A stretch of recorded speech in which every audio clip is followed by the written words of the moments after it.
Hey guys, Assalamu alaikum. This is Nasib and you are welcome to Nasib IT. So guys, আজকের ভিডিওতে আমি আপনাদের সাথে একটি অসাধারণ ট্রিক শেয়ার করব, যেটি ব্যবহার করে আপনি খুব সহজেই আপনার ফোনে এই ধরনের RGB বর্ডার সেট করতে পারবেন।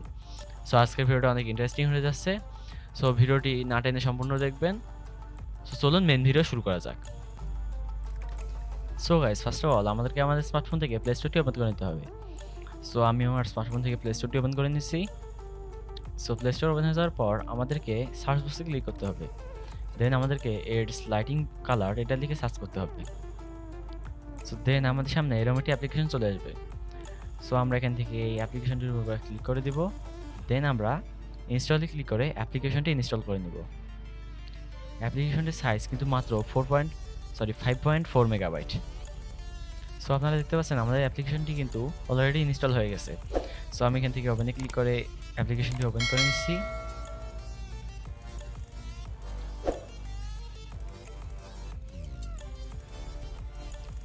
সো অ্যাপ্লিকেশনটি ওপেন হওয়ার পর আপনারা দেখতে পাচ্ছেন এখানে কিন্তু অনেক ধরনের বর্ডার শো করতেছে। সো আপনারা চাইলে এখান থেকে যে কোনো বর্ডার সিলেক্ট করে নিতে পারেন, অথবা আপনারা যদি এখান থেকে হটে ক্লিক করেন তাহলে কিন্তু এখানে আপনারা আরও বর্ডার দেখতে পারবেন। আবার যদি এখান থেকে আপনি ইমোজিতে ক্লিক করেন তাহলে কিন্তু ইমোজি দিয়ে আপনি বিভিন্ন এখানে বর্ডার দেখতে পারবেন। সো এরকম কিন্তু এখানে আরও অনেক ধরনের বর্ডার আছে।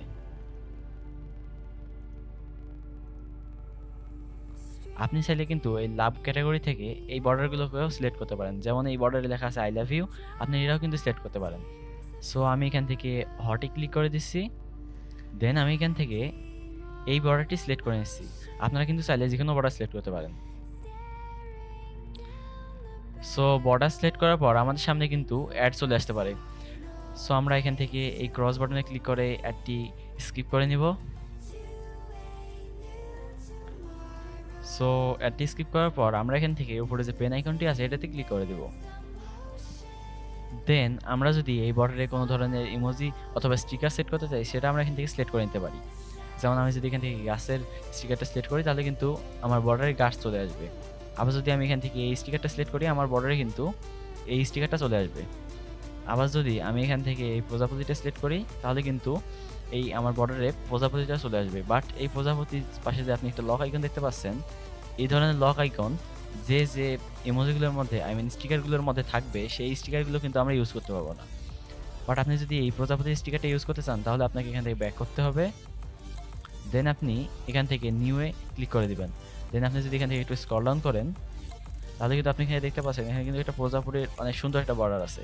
আপনি চাইলে কিন্তু এই বর্ডারটাও সিলেক্ট করতে পারেন।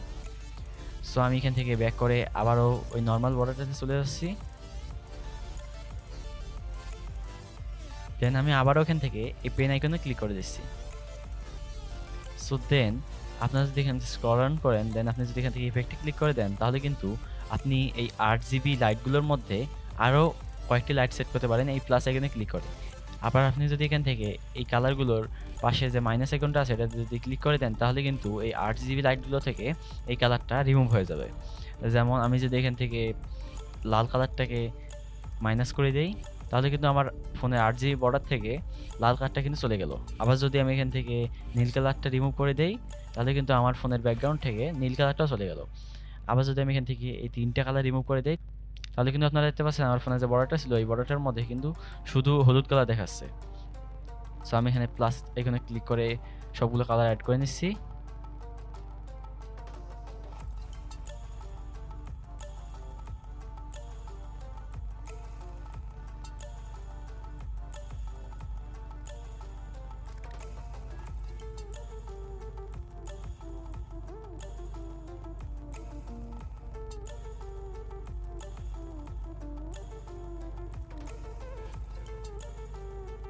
সো কালার সিলেক্ট করার পর আপনারা এখান থেকে লাইনারে ক্লিক করে কিন্তু আপনার RGB লাইটের স্টাইলটা পাল্টাতে পারেন। যেমন আমি এখান থেকে লাইনারে ক্লিক করে দেওয়ার পর দেখেন আমার RGB লাইটের স্টাইলটা কিন্তু পাল্টে গেছে। আবার যদি আমি এখান থেকে সুইপে ক্লিক করে দেই তাহলে কিন্তু আপনারা দেখতে পাচ্ছেন এই লাইটগুলো কিন্তু এই বর্ডারে চারপাশে রাউন্ড দিতেছে। বাট লাইনারে ক্লিক করে দিলে কিন্তু একটা জায়গা থেকেই সবগুলো কালার আসতেছে। আবার যদি আপনি সবগুলো কালারকে এখান থেকে বের করতে না চান তাহলে কিন্তু আপনি এখান থেকে বটম রাইট টপ লেফট এটাতে ক্লিক করে দিলে আপনার কালারগুলো কিন্তু এখান থেকে আউট হবে। আবার যদি আপনি এখানে top right to bottom left এটাতে ক্লিক করে দেন তাহলে কিন্তু আপনার কালারটা এখান থেকে আউট হয়ে এদিক দিয়ে আবার ভিতরে চলে যাবে। সো আপনি চাইলে কিন্তু এখান থেকে যে কোনো একটি অপশন সিলেক্ট করতে পারেন। সো আমি এখান থেকে এই অপশনটি সিলেক্ট করে দিলাম। দেন আপনি চাইলে কিন্তু এই কালারের থিকনেসটাও এখান থেকে সেট করতে পারেন। সো আমি এখান থেকে লাইটটা অফ করে দিচ্ছি। দেন আমি এখান থেকে বর্ডারে ক্লিক করে দিচ্ছি। সো বর্ডারে ক্লিক করার পর আপনার ফোনের যে উপরের অংশটা আছে ওটা দেখতে কেমন আপনি এখান থেকে সেটা সিলেক্ট করে নেবেন। যেমন আমার ফোনের এখানে কিন্তু কোনো ক্যামেরা নেই, সো আমি এখান থেকে এটা সিলেক্ট করে নিলাম। সো আপনার যদি আইফোন হয় তাহলে আপনি এখান থেকে এটা সিলেক্ট করে নেবেন, অথবা এই মডেলের যে ফোনগুলো আছে আপনার যদি এই ফোনগুলো হয় তাহলে আপনি এটা সিলেক্ট করে নেবেন। আবার আপনার ফোনের যদি মাঝে এই জায়গায় একটা ক্যামেরা থাকে তাহলে আপনি এটা সিলেক্ট করে নেবেন। আবার আপনার ফোনের যদি ক্যামেরাটা এইরকম রাউন্ড হয়ে থাকে এই জায়গায় তাহলে আপনি এটা সিলেক্ট করে নেবেন। আবার আপনার ফোনের যদি এই জায়গাটা এরকম গোল না হয়ে এরকম হয় তাহলে আপনি এখান থেকে ইনফিনিটি ভি এটা সিলেক্ট করে নেবেন। সো আমি এখান থেকে আমার ফোনের যে বর্ডারটা আছে এটা সিলেক্ট করে নিচ্ছি। দেন আপনি কিন্তু এখান থেকে এই অপশনটি কমিয়ে দিয়ে আপনার ফোনের যে কর্নারগুলো আছে এগুলোর রেডিয়াস কমিয়ে দিতে পারেন। আবার আপনারা কিন্তু এখনও দেখতে পাচ্ছেন আমার ফোনের উপরের অংশটাও কিন্তু এখনও একটু বাঁকা হয়ে আছে। সো আমি যদি এখান থেকে এই রেডিয়াস টপ এটা ডিক্রিজ করে দিই তাহলে কিন্তু এটা আবারও নর্মাল হয়ে গেল। সো আপনারা চাইলে কিন্তু এখান থেকে অ্যানিমেশন স্পিড এটাকে কমিয়ে অথবা বাড়িয়ে দিতে পারেন। সো এটাকে যদি আমি বাড়িয়ে দিই তাহলে আপনারা দেখতে পাচ্ছেন অ্যানিমেশন স্পিডটা কিন্তু অনেক বেড়ে গেছে। আবার যদি আমি এটাকে মাঝামাঝি রেখে দিই তাহলে লাইটগুলো কিন্তু নর্মাল স্পিডেই জ্বলতেছে। আবার যদি আপনি এখান থেকে চান তাহলে আপনার এই বর্ডারের সাইজটাও কিন্তু আপনি এখান থেকে কম বেশি করতে পারেন। সো আপনি হাইয়েস্ট এখান থেকে এত দূর বর্ডার সিলেক্ট করতে পারবেন। সো আমি এখান থেকে বর্ডারের সাইজটা অ্যাডজাস্ট করে নিচ্ছি। সো বর্ডারের সাইজ অ্যাডজাস্ট করার পর আমি এখান থেকে ক্রিয়েটে ক্লিক করে দিচ্ছি। সো ক্রিয়েটে ক্লিক করার পর আপনার নামটা আপনাকে এখানে লিখে দিতে হবে। সো আমি আমার নামটা এখানে লিখে দিচ্ছি। সো নেম লিখে দেওয়ার পর আপনাকে এখান থেকে ওকেতে ক্লিক করে দিতে হবে। দেন আপনার সামনে কিন্তু কিছু অ্যাড চলে আসতে পারে। সো আপনারা এই অ্যাডগুলো সম্পূর্ণ দেখে নেবেন এখান থেকে। আপনার কিন্তু এই অ্যাডগুলো স্কিপ করা যাবে না, আপনাকে অবশ্যই এই অ্যাডগুলো সম্পূর্ণ দেখতে হবে। সো অ্যাডগুলো দেখার পর আপনারা দেখতে পাচ্ছেন আমার সামনে কিন্তু আবারও আমার নর্মাল স্ক্রিনটা ব্যাক চলে আসছে, এবং আপনারা দেখতে পাচ্ছেন মাই থিম নামের অপশনটিতে আমি যে থিমটি ক্রিয়েট করেছিলাম কিছুক্ষণ আগে ওই থিমটা কিন্তু এখানে অ্যাড হয়ে গেছে। সো এখন আমরা এখান থেকে এই থিমটার উপর ক্লিক করে দেব। দেন আমরা কিন্তু এডিটে ক্লিক করে আবারও কিন্তু এই থিমটাকে এডিট করতে পারি। সো আমি এখান থেকে আর এডিট করতেছি না, আমি ডাইরেক্ট এখান থেকে সেট ওয়ালপেপার এটাতে ক্লিক করে দিচ্ছি। সো সেট ওয়ালপেপারে ক্লিক করার পর আমাদের কিন্তু আবার এখান থেকে সেট ওয়ালপেপারে ক্লিক করে দিতে হবে। দেন আমরা যদি এই ওয়ালপেপারটা আমাদের হোম স্ক্রিন সেট করতে চাই তাহলে আমাদেরকে এখান থেকে হোম স্ক্রিন সেট করতে হবে। আবার যদি আমরা এই ওয়ালপেপারটা হোম এবং লক স্ক্রিন দুই জায়গাতে সেট করতে চাই তাহলে আমাদেরকে এখান থেকে 2 নম্বর অপশনটা সিলেক্ট করে নিতে হবে। সো আমি এখান থেকে হোম অ্যান্ড লক স্ক্রিন এটা সিলেক্ট করে নিচ্ছি। সো দেন আপনারা এখান থেকে এই বাটনে একবার ক্লিক করে দেবেন। দেন আপনারা এখান থেকে ইয়েসে ক্লিক করে দেবেন। দেন আপনারা এই ওয়ালপেপারের যে পারমিশনটা আছে এটা এখান থেকে অ্যালাউ করে দেবেন। দেন আপনারা এখান থেকে ব্যাকে ক্লিক করে দেবেন। সো নাও আপনাদেরকে আবারও ব্যাক করতে হবে। দেন আপনাদেরকে এখান থেকে এই অ্যাপটি আবার ওপেন করে নিতে হবে। সো আপনারা দেখতে পাচ্ছেন আমার ফোনে নোটিফিকেশন বাড়ে কিন্তু এটির নোটিফিকেশন চলে এসেছে। সো আপনি যদি এখান থেকে রিজুমে ক্লিক করে দেন তাহলে কিন্তু আপনার ফোনের যে RGB বর্ডারটা আছে এটা আপনার হোম স্ক্রিন এবং লক স্ক্রিন দুই জায়গাতেই রান করা শুরু করে দেবে।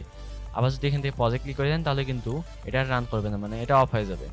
আবার যদি আপনি এখান থেকে স্টপে ক্লিক করে দেন তাহলে কিন্তু এই নোটিফিকেশনটা এখান থেকে চলে যাবে, এবং আপনি যদি দ্বিতীয়বার এটাকে স্টার্ট করতে চান তাহলে আপনাকে অবশ্যই এই অ্যাপটি ওপেন করে এই বর্ডারটাকে স্টার্ট করতে হবে। সো আমি এখান থেকে রিজুমে ক্লিক করে দিয়ে আমার বর্ডারটিকে স্টার্ট করে নিচ্ছি। নাও আমি এখান থেকে এই অ্যাপটি ক্লোজ করে নিচ্ছি। সো অ্যাপটি ক্লোজ করার পর আপনারা দেখতে পাচ্ছেন এই বর্ডারটি কিন্তু আমার ফোনের হোম স্ক্রিনে চলে এসেছে। আবার আমি যদি এখান থেকে আমার ফোনের লক স্ক্রিনটা নিয়ে আসি তাহলে কিন্তু আপনারা দেখতে পাচ্ছেন এই বর্ডারটা কিন্তু আমার ফোনের লক স্ক্রিনে চলে এসেছে। সো আমি এখান থেকে এই বর্ডারটার সাইজটা একটু কমিয়ে নিচ্ছি।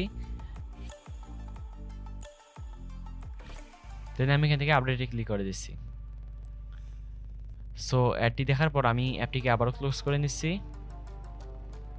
সো নাও আপনারা দেখতে পাচ্ছেন আমার ফোনে কিন্তু এই RGB বর্ডারটা একদম ভালোভাবে সেট হয়ে গেছে। সো আপনারাও চাইলে কিন্তু আপনার মোবাইলে এই ধরনের RGB বর্ডার সেট করতে পারেন। সো আজকের ভিডিওটা এই পর্যন্তই। যদি ভিডিওটি ভালো লাগে থাকে তাহলে অবশ্যই ভিডিওটি লাইক দিয়ে দিবেন, এবং এরকম ইন্টারেস্টিং ভিডিও পাওয়ার জন্য আমার চ্যানেলটি সাবস্ক্রাইব করে পাশে থাকা বেল আইকনটি অন করে দিবেন, যাতে করে নতুন কোনো ভিডিও আপলোড দেওয়ার সাথে সাথে সবার আগে আপনাদের কাছে নোটিফিকেশন চলে যায়। সো দেখা হবে পরবর্তী ভিডিওতে। আল্লাহ হাফেজ।